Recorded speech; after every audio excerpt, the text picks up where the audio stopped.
और बड़ी खबर सुन लीजिए कोटा से। रामगंज मंडी के नगर पालिका अध्यक्ष पर देर रात बदमाशों ने फायरिंग कर दी। बाइक सवार 3 बदमाशों ने वारदात को अंजाम दिया और फरार हो गए। पालिका अध्यक्ष देवीलाल जैसे तैसे कार की स्पीड बढ़ाते अपनी जान बचाकर थाने पहुंचे और आप बीती सुनाई। देर रात थाने में लोगों की भारी भीड़ लग गई और हंगामे के हालात बने। दरअसल पालिका अध्यक्ष देवीलाल सैनी देर रात कार से घर लौट रहे थे, तभी उनका बाइक सवार 3 लोगों ने पीछा किया। देवीलाल ने बदमाशों को रिवॉल्वर निकालते देख लिया। उन्होंने कार की रफ्तार बढ़ाई। बाइक सवार बदमाश भी पीछे फायरिंग करते हुए पीछा करने लगे। बदमाशों ने 3 राउंड फायर किए। गनीमत रही पालिका अध्यक्ष की जान बच गई। पुलिस ने हिस्ट्री शीटर समेत 3 आरोपियों को गिरफ्तार किया है। रोड से खाना खा के आ रहा था। हाँ। जैसे मेरे गायत्री मंदिर से मैं गली में घूमा। हाँ। मूड़ी वाले मकान के यहाँ मुझे 3 लड़के आते हुए नजर आए। तो जिसमें एक को जानता हूँ मैं प्रभाकर को। तो ये 3 आदमी थे। जैसे उन्होंने मेरी गाड़ी के सामने गाड़ी लगाई, नीचे उतरा तो एक ने इस प्रभाकर ने रिवॉल्वर निकाली मेरे ऊपर। मैंने गाड़ी स्पीड में भगाई। मैं उधर कानवतगढ़ रोड पर टंकी के पास होता हुआ आया। इन्होंने पीछे मेरे 3 फायरिंग किए और मैं मेरी जान बचाता हुआ थाने में भग के आया। अब तो ये कि चेयरमैन साहब हैं श्री देवीलाल जी, उन पर किसी ने फायर किया था और इस संबंध में उनकी रिपोर्ट पर प्रकरण दर्ज किया जा रहा है और शीघ्र ही प्रभावी कार्रवाई की जाकर 3 व्यक्तियों द्वारा ऐसा प्रयास किया गया था, जिनको शीघ्र डिटेन कर और गिरफ्तार किया। और ज्यादा जानकारी के लिए बात करेंगे सहयोगी ओम प्रकाश से। ओम प्रकाश, देर रात के वक्त किसी वक्त सड़कों पर ये पूरा हाई वोल्टेज ड्रामा चलता रहा। आगे आगे पीड़ित थे और पीछे उनका शिकार करने के लिए बदमाश उनका पीछा कर रहे थे। तो क्या रात्रि गश्त होती ही नहीं है? जी, जहां ये वैसे तो स्वप्निल पुलिस ने रात को इन बदमाशों को दबोच लिया, लेकिन ये घटना उस समय हुई जब थाने पर पहुंच गए तब दबोचा था। यानी कि मौके वहां रास्ते में जब ये पीछा कर रहे थे वहां शायद पुलिस का जवान कोई नजर नहीं आया था और यही रही कि वो थाने में जो पालिका अध्यक्ष है देवीलाल सैनी, वो वहां थाने की तरफ भागे और थाने के अंदर जाकर उन्होंने यूं कहा जा सकता कि जान बचाई था।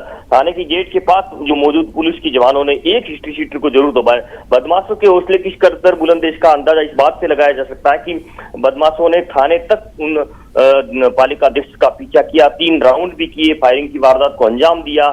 हालांकि वो निशाना चूक गए थे, जिसके कारण उसकी जान बच गई थी। कार से उतरे नहीं थे, उनको अंदाजा था पहले से थे कि उनको जान से मारने की नीयत से उन पर हमला किया जा सकता। शायद यही वजह थी कि वो वहां पहुंच गए, लेकिन देर रात को काफी हंगामे जैसा माहौल बना क्योंकि देवीलाल जो सैनी है पालिका अध्यक्ष, ये तीनों बदमाश क्यों है, वो क्यों ये इस वारदात को अंजाम दे रहे थे? वैसे तो स्पष्ट तौर से पुलिस ज्यादा कुछ कह नहीं पा रही है, लेकिन बताया जा रहा है। हालांकि पालिका अध्यक्ष ने भी किसी आपसी दुश्मनी से इनकार किया, लेकिन बताया जा रहा है, सूत्र ऐसा बता रहे हैं कि कोई ठेके को लेकर विवाद चल रहा था। ठेका किस बात को लेकर है ये पुलिस पूरी तरह से स्पष्ट नहीं कर पा रही है, लेकिन ये बदमाश किसी ठेके को लेकर विवाद को लेकर वारदात को अंजाम देने के लिए आए थे, लेकिन गनीमत रही कि उनकी जान बच गई। फिलहाल देर रात को भी काफी हंगामे जैसे हालात बने थे क्योंकि उनके समर्थक आ गए थे। फिर उसके बाद में एसपी कोटा से वहां रामगंज मंडी पहुंचे एडिशनल एसपी। चलिए ठीक है ओम प्रकाश, आप मेरे साथ रहें। अगली खबर पर भी मैं आपसे सवाल पूछूंगा, लेकिन उससे पहले वो खबर अपने दर्शकों को बता देते हैं। कोटा में पुलिस एक्शन में है, ताबड़तोड़ छापेमारी चल रही है।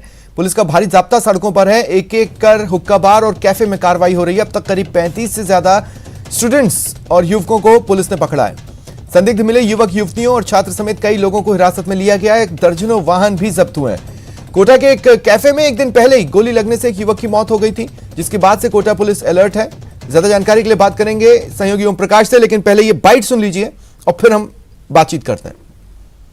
एक कैफे में कुछ युवक थे जिनकी आपस में कोई कहासुनी हुई और इसी घटना में एक फायरिंग हुई जिससे एक बच्चे की मृत्यु हो गई। घटना काफ़ी गंभीर थी।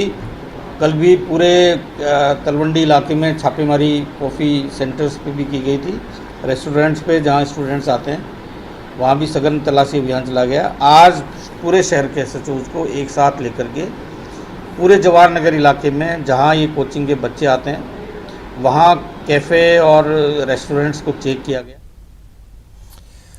और सहयोगी ओम प्रकाश मेरे साथ हैं। ओम प्रकाश, क्या जानकारी है?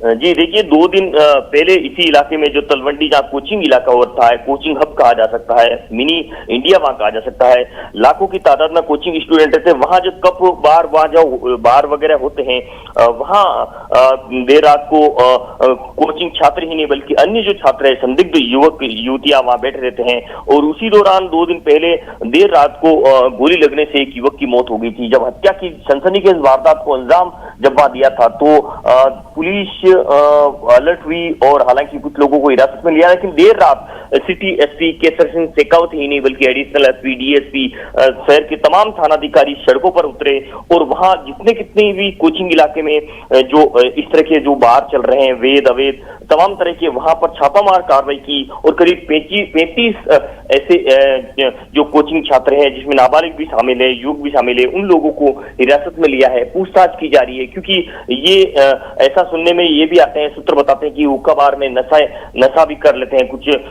छात्र और इस तरह के सामग्री वहां परोसी जाती है, संदिग्ध गतिविधियां जैसे माहौल वहां बनते हैं और आपराधिक गतिविधियां वहां पनपती है। शायद यही वही वजह रही कि एक जो है युवक की 2 दिन पहले फायरिंग की वारदात को, कैफे के अंदर वारदात को अंजाम दिया गया। जी चलिए, शुक्रिया तमाम जानकारी के लिए। और देखिए, एक बड़ी